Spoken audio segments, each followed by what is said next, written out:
adventure in Puntland on W4CY Radio.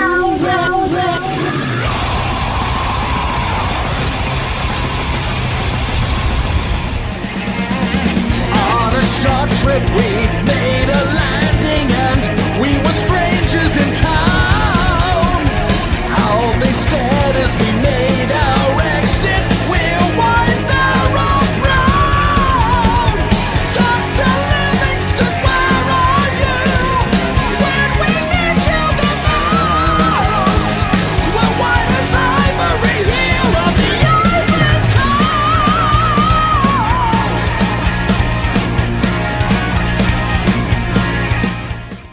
This is the Pipe Man here on the Adventures of Pipe Man W4CY Radio. And I'm very excited about our next guest because I've been a fan of theirs for decades. And some really cool new stuff going on. So let's welcome to the show Jimmy from Alcatrazz. How are you?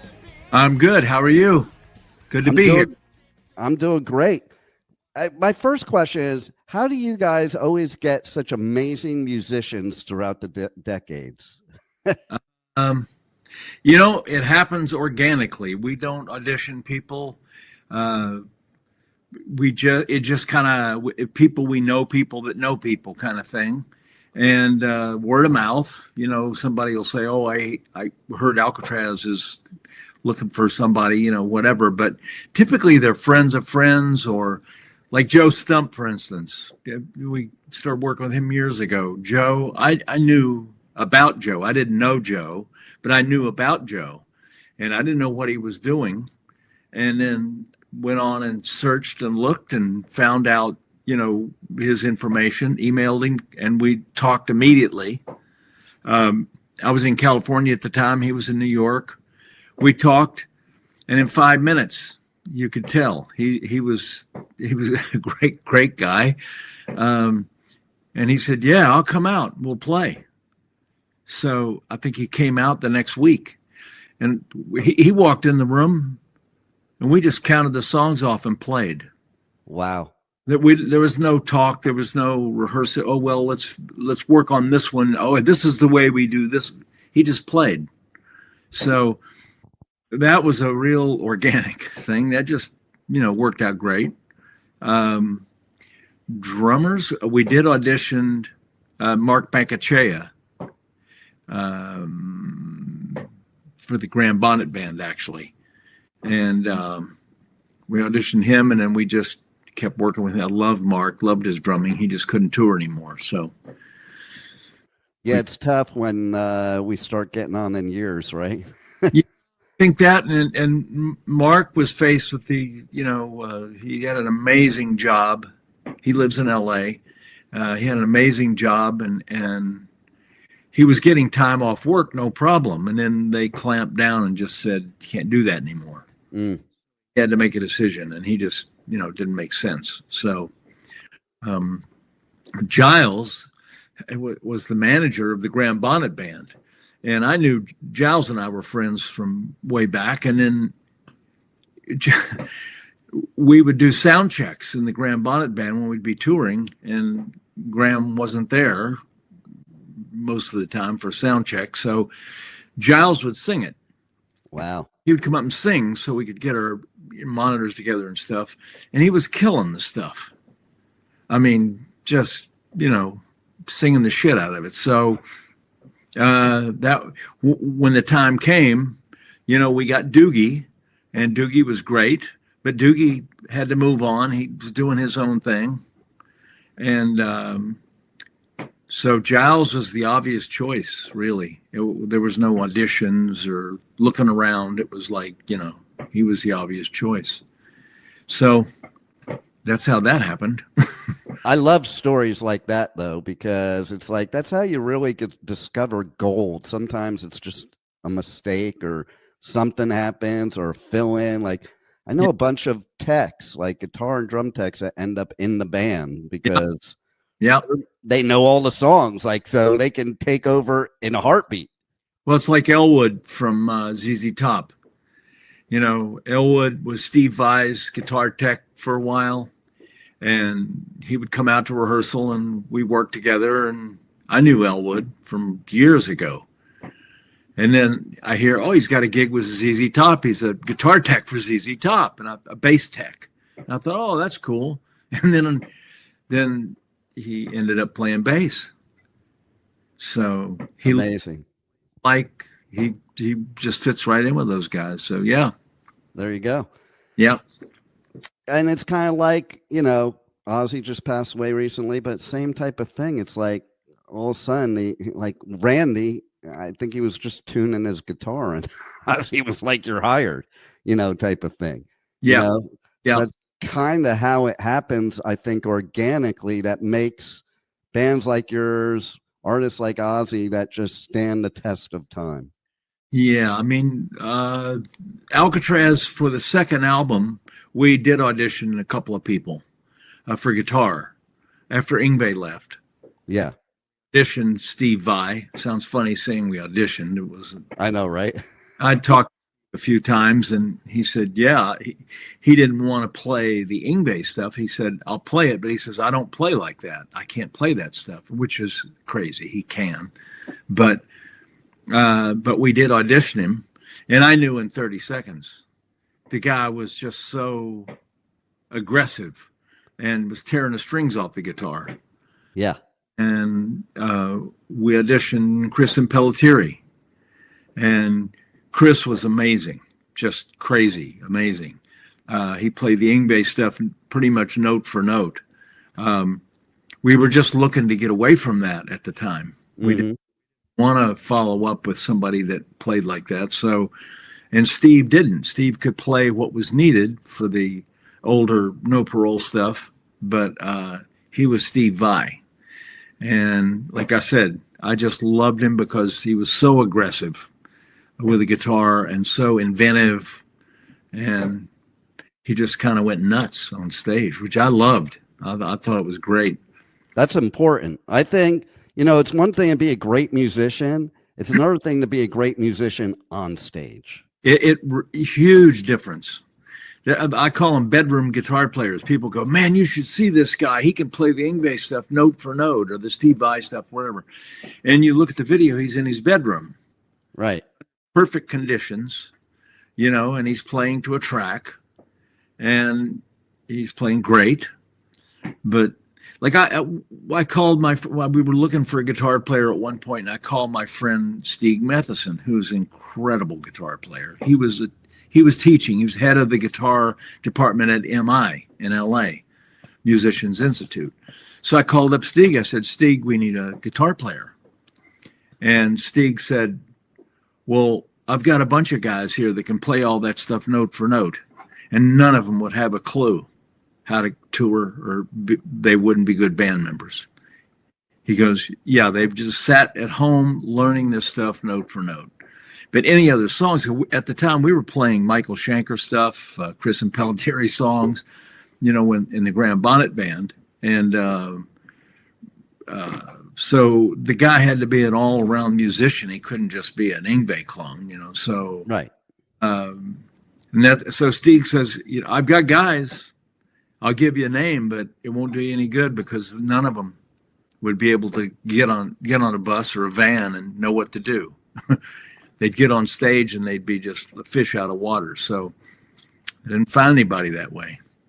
And you're right too. Like what happens on stage, like you have to be somebody that is prepared for any disaster on stage. Yeah. You know, and some of those bedroom guitar players, like they're great until you throw a wrench in it. And then there's like, I don't know what to do. That it's like people in my business, like that use a script. Like once they're off script, they don't know where to go. Exactly. And I've seen it. I've done interviews over the years, and some people are like, you know, are you live? Or, you know, they literally are like, how did the band get together? Right. Oh, okay. Or how'd you get your band name? Yeah. So same with guitar players, and these guys, I'm sure if you were in the guy's bedroom and he's playing and you said, okay, well now play something else. play a solo from whatever, and he'd lock up. He'd be like, well, I don't really do that. I can play this, and I can play, and he'd play you another solo off the Alcatrazz record or something. But yeah, they just they don't get it. I even watch people that play on stage, and you can tell who's really the great musicians because they're not even looking at their guitar most of the time, or they're not looking at the drums or whatever they're playing. And then you see other ones that they're looking to make sure every note is perfect. But you know what? What I found out in thousands of shows I've been over the years, some of the best shows are when it wasn't perfect. Well, yeah, and we don't worry about that. I mean, Joe Stump is like Steve was when he auditioned. Joe is a real aggressive player, and Joe's a professor at Berkeley. Can he play the notes perfect? Of course he can, but that's not the point. Live, it's all about the energy and the and again, he was ripping the strings off the guitar. He's so aggressive, and I love that. And he's a great guy.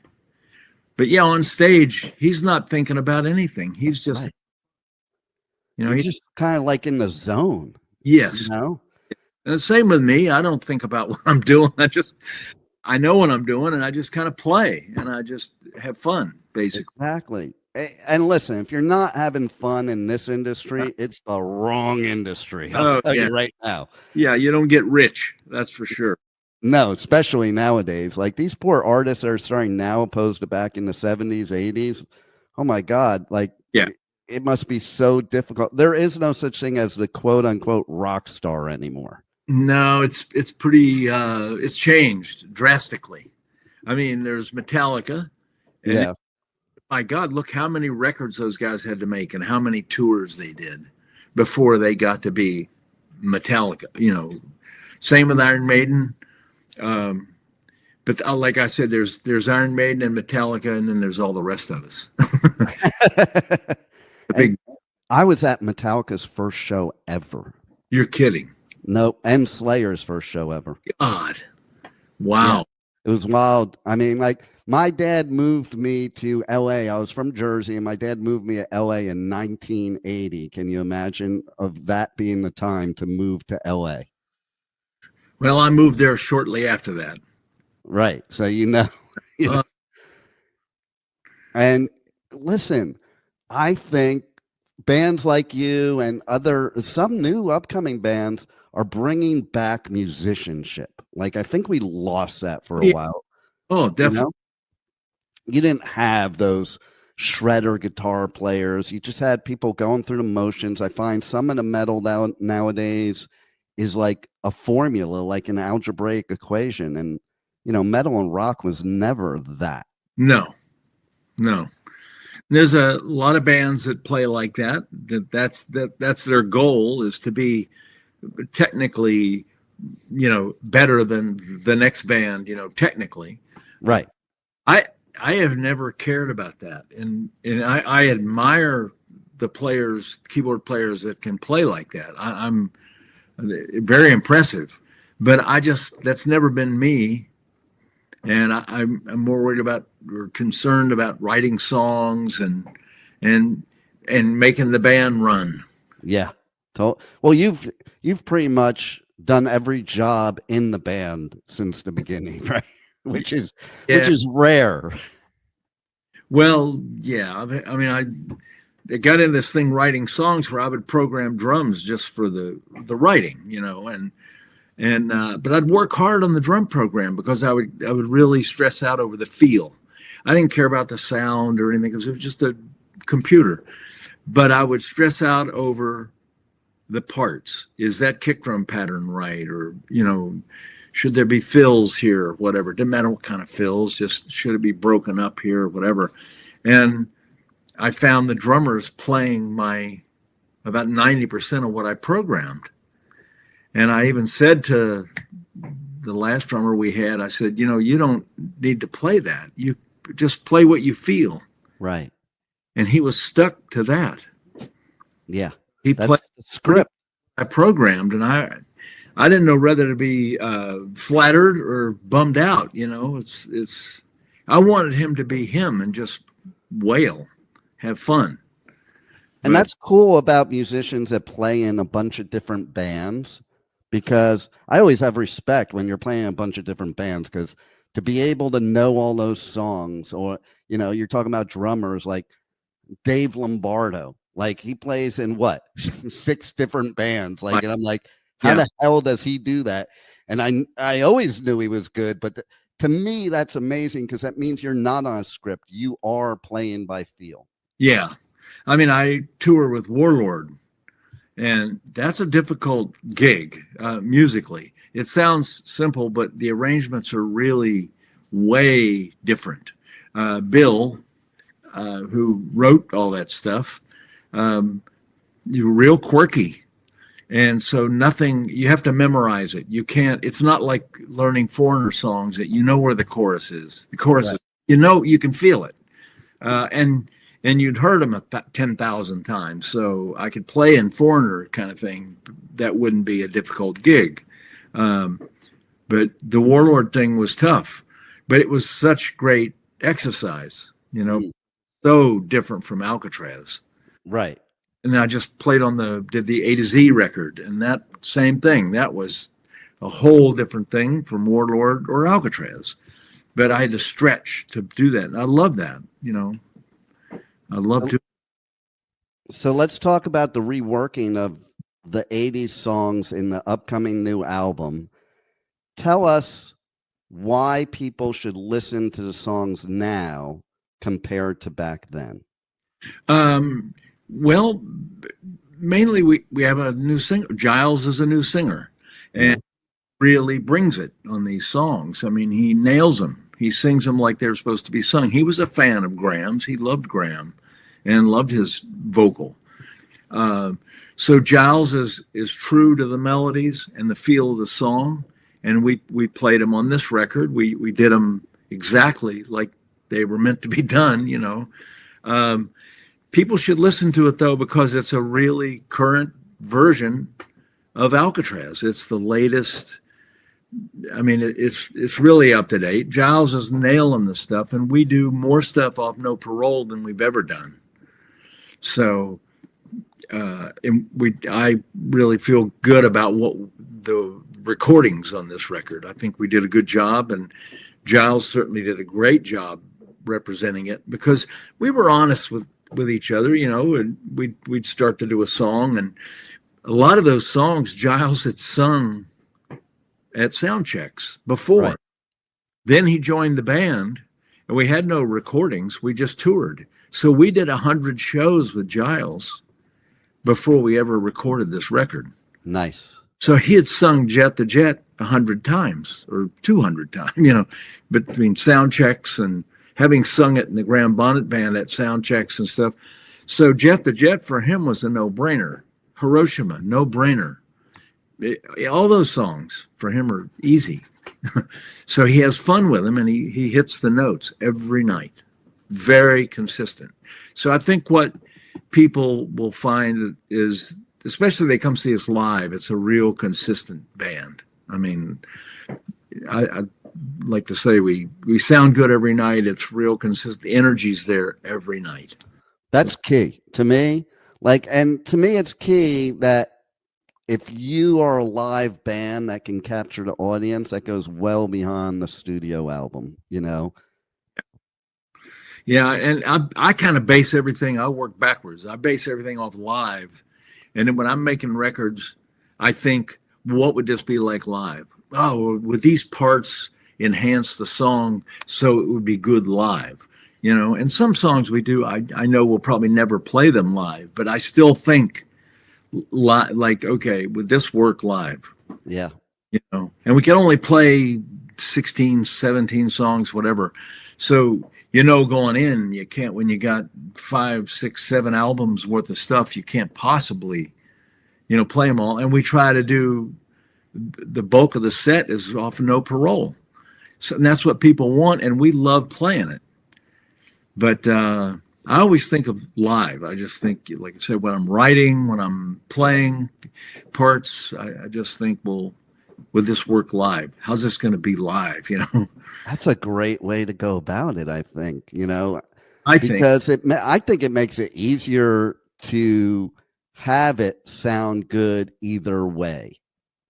Yeah, and I don't I try not to play like do, you know, 4 tracks of things. So can I play this live?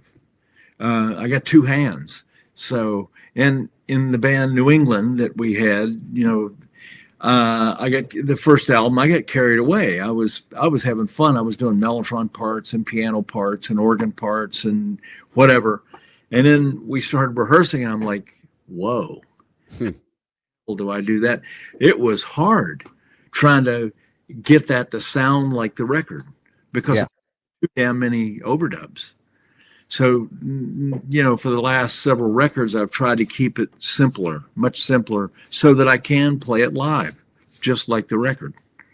And I love that because there's so many bands nowadays that can't do a live show unless they have their backing tracks. Right. Oh, yeah.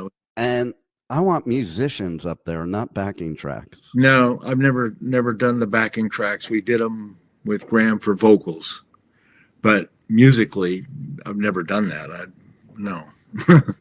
Well, there you go. And I've listened to the 2025, 2026 version of Jet to Jet, and it's like Alcatrazz 2.0.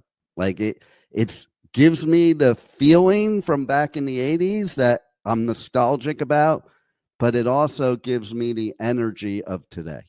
Well, and that was the idea. And you just nailed it right there. You're supposed to, certainly it's reminiscent. It's that song. We didn't change anything. But it sounds, and I don't know where that comes from. That's something that you can't put your finger on, but it does. When we got done with the stuff, I listened to it and I went, wow, this sounds new. This doesn't sound like, oh, these tired old songs, we're beating them to death. It didn't come off like that.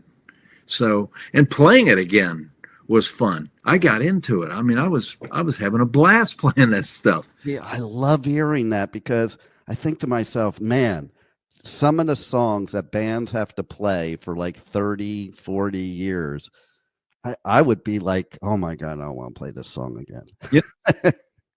Our own stuff, I don't mind. I love playing it because people dig it. Yeah. What I didn't like was in the Graham Bonnet Band, we had to play songs like Night Games and Since You've Been Gone, good songs, but somebody else wrote them. They had nothing to do with Alcatrazz, really. They were songs that Graham had success with. He didn't write them, but he had success with them. Rainbow or whatever. And yeah, if I had to play Since You've Been Gone one more time, I was going to shoot something. I didn't hate the song. Like I said, it was a good song. It's just, it wasn't Alcatrazz. Right. Okay, we got to play this ABBA song. You know, we have to play it because whatever. Yeah, but we're Alcatrazz. Well, you got to play the ABBA song, you know. So Since You've Been Gone was coming off. I was starting to get a bad attitude about it, you know. I don't blame you, though. I mean, like, just didn't like it. I felt like we were being like a cover band, you know, but because Graham vocally, well, he couldn't really sing the stuff. And then at some point it was all tracks. So at that point, it didn't really matter, but we kept doing Since You've Been Gone. And, yeah, so now I'm so thankful that this band, we don't have to do that kind of stuff. I mean, yeah, now you can be excited to go on your European tour that's coming up, which that's cool because like I do coverage at festivals all over the US, UK, Europe. And what I found out once I started doing festivals in Europe is like a lot of bands that I loved in the 80s that I thought were gone haven't been gone all this time. They were just in Europe because the crowds just love that music. Like it never gets old.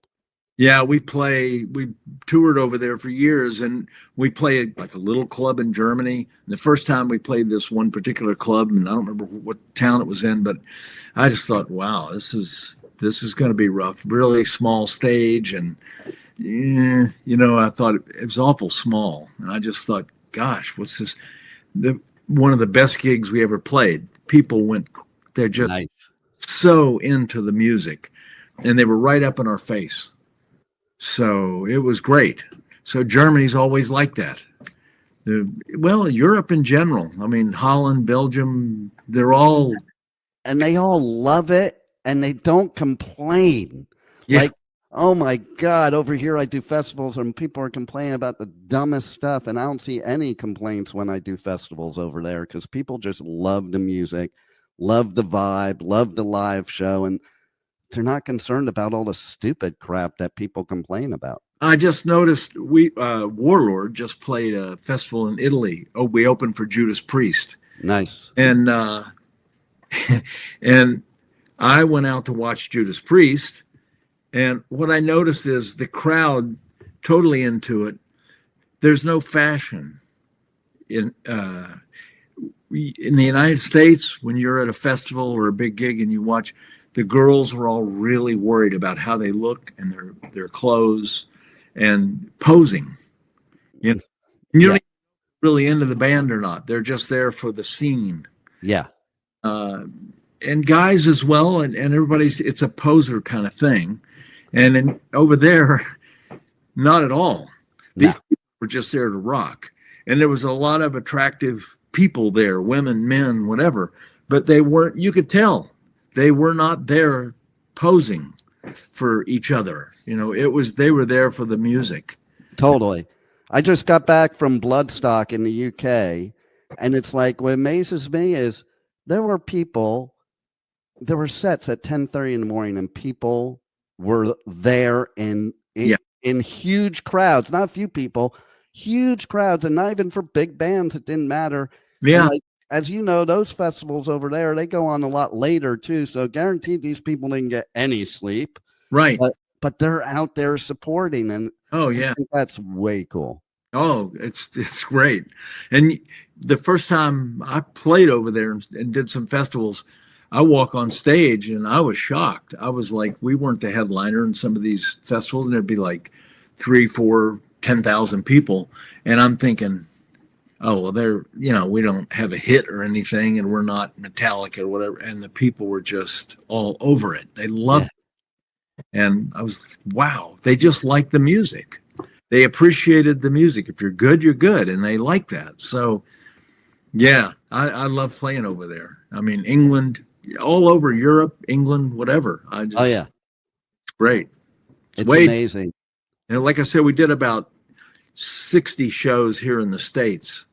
And there were some really good gigs and really cool people. But there was a lot of real duds where there weren't that many people at the shows, and the people that were there were half asleep. You know, that amazes me. Why did you even bother to pay to get in? You know, right? I don't get it. Or like a band drops off a festival that there's like 60 bands at the festival, and they're like, "Oh man, I was only going to see that band. That sucks now." And it's like, dude, then why are you going to a festival? Then go to their concert. Like, festival is about finding new music and the atmosphere and enjoying all of it. Right, because that's how I discovered bands as a kid going to shows, and the opening band I'd never heard of them before, and like, oh my God, they were amazing. And people tell me that about the band New England. They didn't know who New England was, and we had a hit on radio kind of, and we were opening for Kiss or Styx or whoever, and a lot of people came to me after that and said, oh my God, you guys were amazing. I never heard of you. I'm going to buy your album like now. I got it. It's great. I love it. And and I love when that happens. Totally. Yeah. Well, you got the new album coming out in 2026, and I think everybody needs to check it out and get it. And not only does it have some redone 80s songs, but a few new ones too. So that's cool. We did with Doogie. And that was no offense to Doogie. We just wanted to do newer stuff off our most recent records for Giles, so that people could see what Giles could do on record. And it's been great. Like I said, I love the music, so it was fun doing all that. Replaying a lot of that stuff was really fun. Well, I love hearing that after what you've been doing this for like 42, 43 years. Like, so that you still feel that way. That's what I love, because that says that you really have the passion for it. People say to me, go, "Oh man, aren't you getting too old for this? I mean, you like this?" And that to me is like ridiculous. It's like, right? You like breathing? How about air? Do you like air? Do you like breathing? Do you like water? I mean, I don't know. This is what I've always done since I was 15 or 14, whatever. And I loved it then, and I love it now. Once a rocker, always a rocker. I guess. I don't think about it. I just kind of, this is what I love doing. Yeah, exactly. Like I was saying for years when Sharon was trying to get Ozzy to retire, I'm like, if he retires, he's probably going to pass away. Oh, yeah. And sure. Look at what happened. He did that last show. Yeah. And that was it. Like, because he knew it was the end. I don't think he could live without going on stage. No. And I think it gets that way. I would go out of my mind. Right? I would, I don't know. That's a scary thought. I don't know what the hell I would do. It's a certain mentality. You know, it's like, I have my youngest daughter. She'll go to some festivals with me, and halfway through first day, she's like, "Dad, I don't know how you do this every weekend. I'm done already." And I'm like, "I don't know how I wouldn't do it every weekend." Well, that's when you gotta. That's what I think, and I tell people I've produced some bands, nobody famous, and you'll hear these guys talk about, well, I gotta work, so we can only rehearse one day a week. I said, well, you're never gonna do anything rehearsing one day. It's not gonna happen. Well, I really like this. And I said, well, it's got to be something you can't live without. Totally. If you feel that you can do other things and it's okay and do music as a hobby, I said, this isn't for you. No, you're right. And you brought up Metallica in the beginning of the interview. Like, listen, those guys starved for 10 to 20 years, sleeping on floors and eating bologna sandwiches with no bread. You know, that's why they're Metallica now. Yeah, and that's what you have to do. And those guys are the poster band for that. I mean, talk about paying your dues. Oh, wow. I mean, and they were fortunate that they had enough success in the beginning to float that boat, to keep them out there. Yeah. And some bands don't. Some bands have to put out 3 or 4 records before they do anything. Yeah. Totally.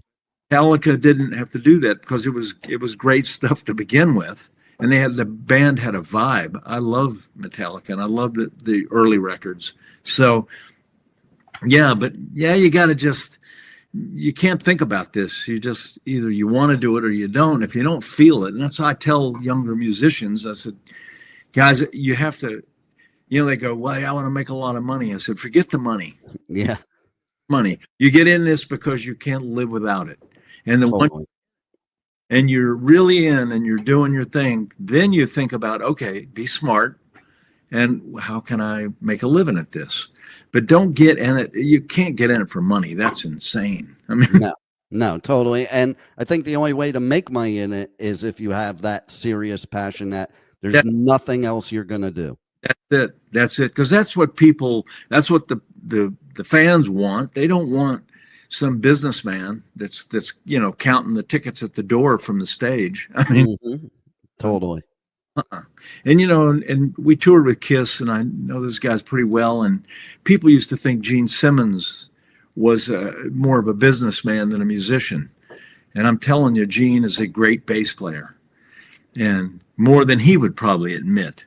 But I hung out with them a lot, and Gene a lot, and Gene's a really good musician. And it's not about didn't go to Juilliard or Berkeley, but Gene's a businessman for sure, but at the heart of it, he can get on stage and play the shit out of the bass. And love it. Like if he was just a businessman, Kiss would have been gone a long time ago because they didn't need any more money.